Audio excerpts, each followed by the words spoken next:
Puji Tuhan, saya Nada Elika. Saya akan menyaksikan tentang kebaikan dan pertolongan Tuhan dalam setiap kehidupan saya. Seperti yang pernah kita dengar di tahun 2015, di mana meletusnya Gunung Sinabung. Saat itu kami sebagai penduduk yang ada di sekitarnya, setiap harinya kami merasakan takut, merasakan khawatir.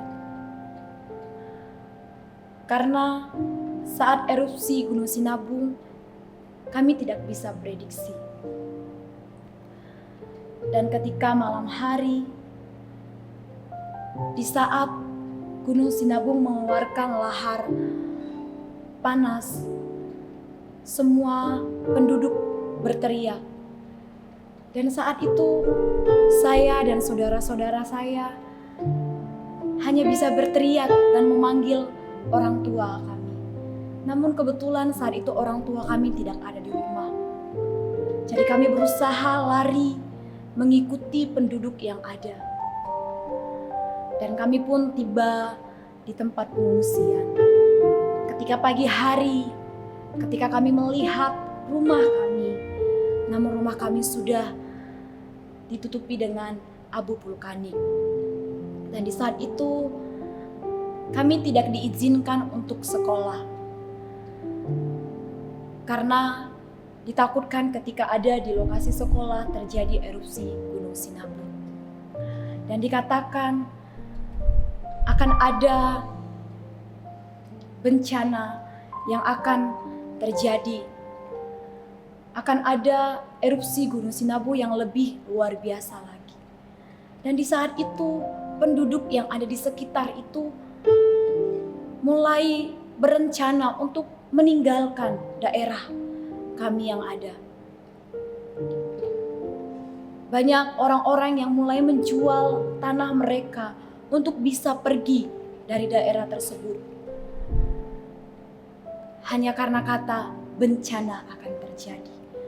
Namun ketika orang tua saya pulang dan dia katakan, Tuhan ada bersama dengan kita. Dan di saat itu kami hanya mengambil keputusan untuk berada di tempat pengungsian untuk beberapa bulan. Dan kami melihat betapa luar biasanya Tuhan menolong setiap kehidupan keluarga kami. Kami melihat kasih Tuhan begitu dahsyat dalam kehidupan keluarga kami. Ada banyak orang yang dikirim oleh Tuhan untuk memberkati setiap kehidupan kami. Sampai kami bisa kembali pulang ke rumah kami. Dan kami percaya itu semua bukan karena kehebatan. Itu semua bukan karena kebolehan kami. Namun semua itu karena pertolongan Tuhan dalam setiap kehidupan kami yang ada. Dan kalau sampai saat ini kami ada, itu semua karena pertolongan Tuhan yang luar biasa dalam kehidupan kami. Kami melihat penyertaan Tuhan mulai memulihkan keadaan di sekitar kami. Tuhan mulai mengirimkan orang-orang yang bisa membantu untuk memulihkan, untuk memperbaiki apa yang rusak. Dan di situ kami katakan Tuhan Yesus baik. Oleh sebab itu, Bapak Ibu Saudara terkasih dalam nama Tuhan Yesus Kristus, apapun yang terjadi, badai apapun yang menerpa setiap kehidupan kita, yakinlah kita punya Allah yang besar, Allah yang terus bersama-sama dengan kita, Allah yang tidak akan pernah meninggalkan setiap kehidupan kita. Asalkan kita tetap mau berjalan bersama dengan Tuhan. Imani pertolongan Tuhan tidak pernah terlambat. Pertolongan Tuhan tidak akan pernah meninggalkan setiap kehidupan kita. Miliki hati yang percaya, hati yang berserah kepada Tuhan. Puji Tuhan.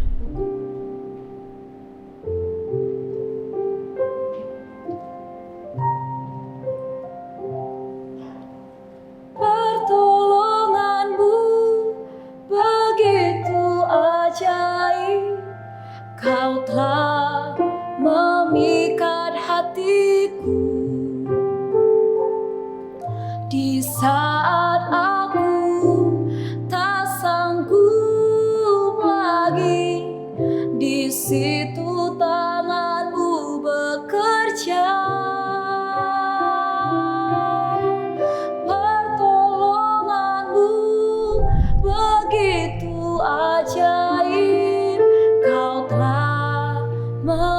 mengikat hati